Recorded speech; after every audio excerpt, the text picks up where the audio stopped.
بسم اللہ الرحمن الرحیم.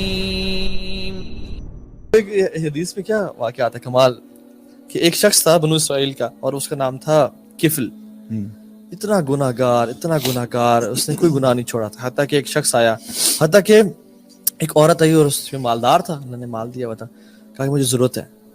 تو اس نے کہا کہ میں تمہاری ضرورت پوری کروں گا, تو میری ضرورت پوری کرو. تو اس نے کہا ٹھیک ہے. جب رات ہوئی اور وہ عورت اس کے پاس آئی and they were about to commit adultery, وہ شیور کرنا شروع ہو گئی اور کانپنا شروع ہو گئی. اور عورت کہتی ہے کہ میں نے آج تک اللہ کی نافرمانی نہیں کی, اور یہ فعل ہی میں نے آج تک نہیں کیا, لیکن واللہ مجھے مجبوری نے اس جگہ پہ لے آیا ہے.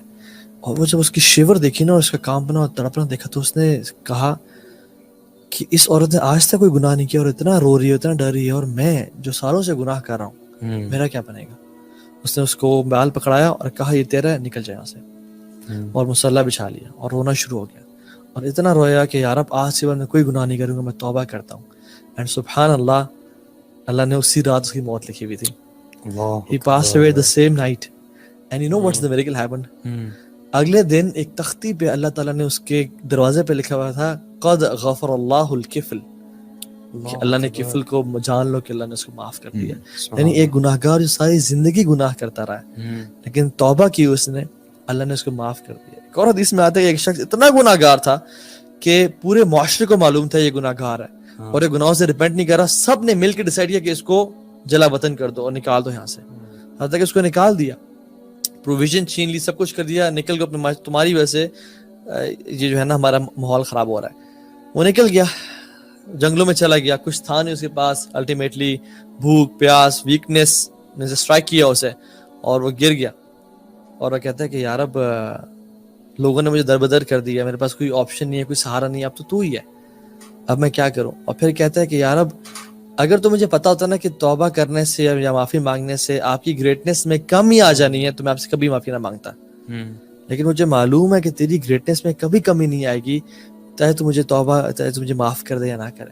تو العزیز, تیری بادشاہت میں کمی نہیں ہوگی, تو مجھے تو معاف کر دے. سو وہ مرا تو اللہ کے, اس نے ایک پروفٹ موجود تھے اس قوم میں, اللہ تعالیٰ نے کہا کہ جاؤ میرا ایک ولی ہے, اس کا جنازہ پڑھو, اس کا کفن اور دفن کا بندوبست کرو. So then the prophet went and he saw and he said یا اللہ یہ تو وہ شخص ہے, اور اللہ تعالیٰ نے بتایا کہ میں نے اسے گناہوں کو معاف کر دیا. یعنی اللہ سبحانہ وتعالیٰ یو نو کہ ایک انسان پوری زندگی گناہ کرتا رہتا ہے, لیکن کبھی کبھی نا ریپینٹنس کے بھی نا لیولز ہوتے ہیں کچھ, ہے نا. کبھی کبھی کچھ لوگوں کی ریپینٹنس اتنی اسٹرانگ ہوتی ہے کہ وہ پچھلا سارا ان کا زیرو ہو جاتا ہے, اور وہ اللہ تعالیٰ کا ولی ایک دم بن گیا. دیکھو, اور وہ حدیث میں بھول کے بتانا, وہ آتا ہے کہ پروفٹ کو نے بتایا کہ اے نبی, اس نے تو اپنے لیے دعا کی, اگر یہ اسی سنسیریٹی میں اور اس طرح سے پوری مین کائنڈ کے لیے بھی دعا کرتا ہے, میں سب کو معاف کر دیتا. یعنی ہم لوگ why do we belittle this توبہ. فرعون, حالانکہ فرعون ہے, اور جب مرنے لگا تو جبریل اس کے منہ میں مٹی بھر رہے ہیں کہ کہیں توبہ نہ کر لے. کیوں؟ کیونکہ یہ معافی نہ مانگ لے اور اللہ کی رحمت اس تک پہنچ نہ جائے. وہ کیا کہتا تھا, انا ربکم الاعلی. And what about a person who says سبحان ربی الاعلی in his سجدہ. یعنی اس کا مطلب ہے کہ ایک شخص جس نے ساری زندگی جو گناہ کرتا رہتا ہے آج کل کی لائف میں بھی, وہ اور اللہ کا ولی بننے میں, اللہ کے بہت قریب سلیو بننے میں ایک توبہ اس کا کی دیر ہے. آپ کو پتہ ہے وہ دوائی شافی جو کتاب ہے نا امام ابن القیم کی, وہ میں سمجھتا ہوں اگر کوئی بندہ ریپینٹنس چاہتا ہے نا, تو وہ کتاب جو ہے نا وہ بلا کتاب ہے. مطلب کوئی بندہ, وہ ایکچولی کسی نے ابن القیم رحمہ اللہ کو نا لیٹر لکھا تھا اپنی پرابلمس بتانے کے لیے, اس کے جواب میں انہوں نے یہ پوری کتاب لکھ ڈالی. اور یہ کتاب جو ہے سبحان اللہ میں نے 2 دفعہ پڑھی, just to be able to understand the wisdom of the book. اور اس میں سبحان اللہ انہوں نے ذکر کیا کہ کچھ لوگ ایسے ہوتے ہیں, جو کچھ گناہ گار ایسے ہوتے ہیں جو اللہ کے ولی ہوتے ہیں, جو اللہ کے ولی بن جاتے ہیں, اور کچھ گناہ گار ایسے ہوتے ہیں جو کہ ان کا گناہ ان کو جنت میں لے جاتا ہے. اور پھر وہ ایکسپلین کرتے ہیں کہ کوئی ایسے لوگ ہوتے ہیں جو گناہ کر کے جنت الفردوس میں چلے جاتے ہیں. یعنی آپ سوچ سکتے ہیں کہ بندہ نے گناہ کیا اور جنت الفردوس میں چلا گیا. وہ کہتے ہیں کیوں ہوتا ہے ایسا, کیونکہ وہ گناہ کرتا ہے اور اس کے بعد اتنی ندامت ہوتی ہے, اس کو اتنی ندامت ہوتی ہے کہ کہتا ہے یار میں اپنی پوری زندگی بدل رہا ہوں. وہ بھی لائف کو چینج کرتا ہے, اور اس طریقے سے چینج کرتا ہے کہ وہ اللہ تعالیٰ کی فرما برداری میں آتا ہے, اور اس میں اتنی پیک پہ جاتا ہے کہ وہ اللہ کا ولی ہو جاتا ہے.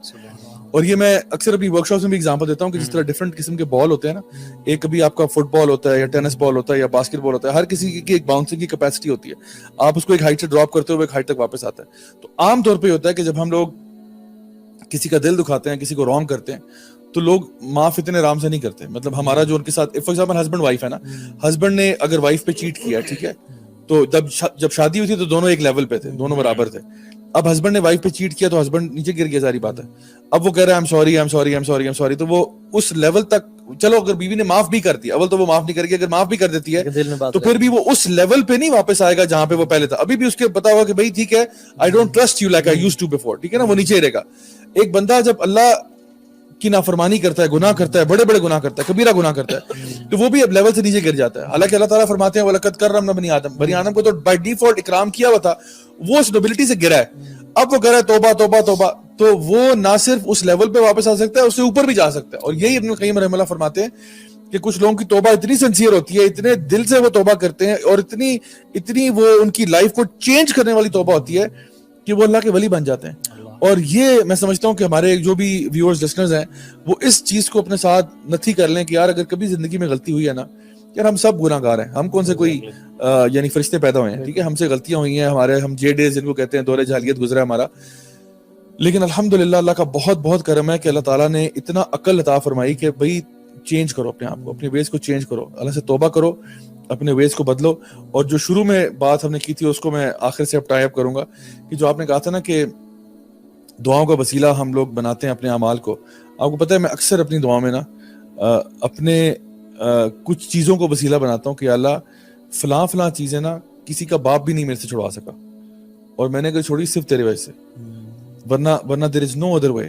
سو اللہ پلیز میری یہ مدد کر دے کہ کچھ کام ایسے ہیں میری لائف میں کہ میں نے وہ ٹوٹلی اللہ تعالیٰ کے ڈر اور خوف سے چھوڑے ہیں, اور کوئی کام ایسے اڈاپٹ بھی اللہ تعالیٰ کی وجہ سے کیے ہیں, ورنہ کوئی ساری زندگی لوگ کہتے ہیں کر لے کسی کی نہیں سنی, ٹھیک ہے نا. ایک وہ ریبیلیس ایٹیٹیوڈ تھا نا, مطلب اندر سے مطلب سننی کسی کی نہیں ہے. تو میں اللہ تعالیٰ کو یعنی اپنی دعا میں یہ بات یوز کرتا ہوں کہ اللہ میرا فلاں جو میرا کام ہے نا اس کے بدلے یعنی یہ کام کر دے, تو الحمدللہ اللہ تعالیٰ مدد کرتا ہے. تو آئی تھنک کہ اپنے استغفار کو, اپنی اللہ تعالیٰ سے جو ریلیشن شپ ہے اس پہ ہر انسان اگر فوکس کرے تو ہماری دعائیں بھی بڑی خوبصورت ہو جائیں گی, دعاؤں میں بھی اثر پیدا ہوگا, اور جب استغفار کریں گے تو آپ اللہ تعالیٰ سے زیادہ قریب ہو جائیں گے انشاءاللہ. اور ہار نہ مانیں, کبھی نا امید نہ ہو. جو لوگ ہار مان جاتے ہیں نا کہ مجھ سے نہیں, ایون امام حسن البصری رحمہ اللہ کے پاس ایک شخص ہے اور کہا اے امام توبہ کرتا ہوں, آنسو بہاتا ہوں, پھر گناہ کر دیتا ہوں, پھر آنسو بہاتا ہوں, توبہ کرتا ہوں, پھر گناہ کر لیتا ہوں, اور یہ سالوں سے میرے ساتھ ہو رہا ہے, میں کیا کروں, میں تنگ آ گیا ہوں. میں نے کہا تب تک کرتے رہو جب تک شیطان تم سے ہار نہ مان جائے.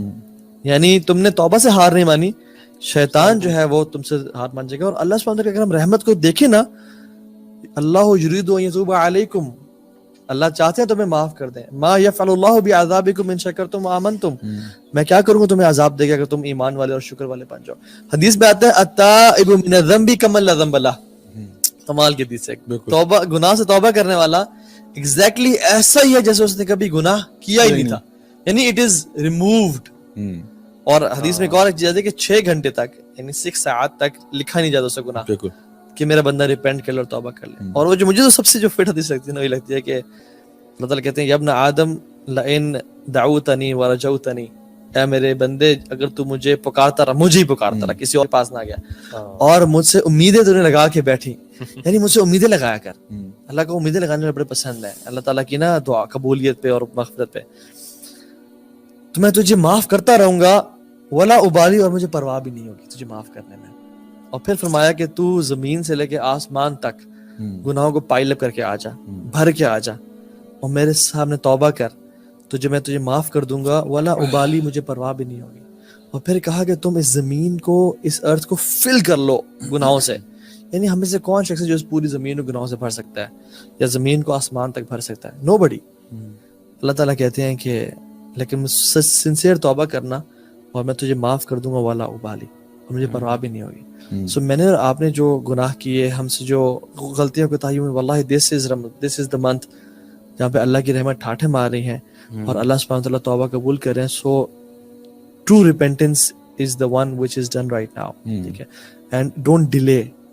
انذرتکم سوف, جس سلف کہا کرتے ہیں کہ I warned you against saying I will, کیونکہ شیطان ہمیشہ ڈیلیئنگ ٹیکٹکس یوز کرتا ہے بالکل کہ کل کر لینا رمضان کے بعد, یعنی عید کے بعد توبہ کر لینا, عید تو پارٹی پلانڈ ہے بوائے, یا تم گرل فرینڈ ہے شادی کر لینا پھر توبہ کر لینا, واللہ ہو نوز کہ اس سے پہلے وفات آ جائے اور شادی نہ ہو سکے. سو انذرتکم سوف, do not delay in repentance. Ramzan کے مہینے بھی جس نے توبہ نہ کی تو پھر اس سال کس عشرے میں یا کس مہینے میں توبہ کرے گا. So it is about time انشاءاللہ کہ ہم توبہ کر لیں اور کثرت سے اللہ تعالیٰ سے دعائیں کیا کریں. اللہ کے وسلم ہاتھ اٹھا کے ریپیٹیشن کیا کرتے تھے, یا ذل جلال والاکرام, یا ذل جلال والاکرام پڑھتے تھے, اور یا حی یا قیوم بار بار پڑھتے تھے. اس سے دعائیں قبول ہوتی ہیں. اور one of the etiquettes of توبہ از, ضروری کمپلسری نہیں ہے کہ وضو کیا جائے, ٹھیک ہے, قبلہ رخ ہوا جائے. اور بہتر ہے کہ ایک حدیث میں آتا ہے کہ جو شخص جسے گناہ ہو جائے وہ کیا کرے, وہ وضو کرے, 2 رکعتیں پڑھے خشوع کے ساتھ, اور پھر اللہ سے دعا کرے, یعنی اللہ تعالیٰ اس کے تمام پچھلے گناہ معاف کر دیں گے. This is one of the tricks to get your توبہ ایکسیپٹڈ اینڈ یور دعا ایکسیپٹڈ انشاءاللہ. سو آج بھی وضو کر کے 2 رکعتیں پڑھیں انشاءاللہ, اللہ سے توبہ کریں جو بھی گناہ ہو گئے, یا اللہ مجھے معاف کر دے. No doubt there are hundreds of دعاز جو کہ ہم مانگ سکتے ہیں. ایک دعا آپ کو بتا دوں, اللہ کے نے کہا کہ جو شخص یہ دعا پڑھے گا چاہے وہ میدان جنگ سے پیٹھ پھیر کے بھی بھاگا ہو, اللہ اس کو بھی معاف کر دیں گے. اور استغفر اللہ الذی لا الہ الا هو الحی القیوم واتوب الیہ, یہ دعا کریں, ٹھیک ہے. تو یہ آئی اینڈ ود دس انشاءاللہ تعالی. اللہ تعالیٰ ہم سب کے گناہوں کو معاف کر دے, اور جو ہمیں دیکھ رہے ہیں ان کے گناہوں کو معاف کر دے, اور تمام امت مسلمہ کے گناہوں کو معاف کر دے. اینڈ اللہ تعالیٰ نوز یا ربی تبت الیک, اور ہم آپ کی طرف پلٹتے ہیں اور توبہ کرتے ہیں. بارک اللہ فیکم اخوان, جزاک اللہ خیر فار کمنگ. السلام علیکم ورحمۃ اللہ.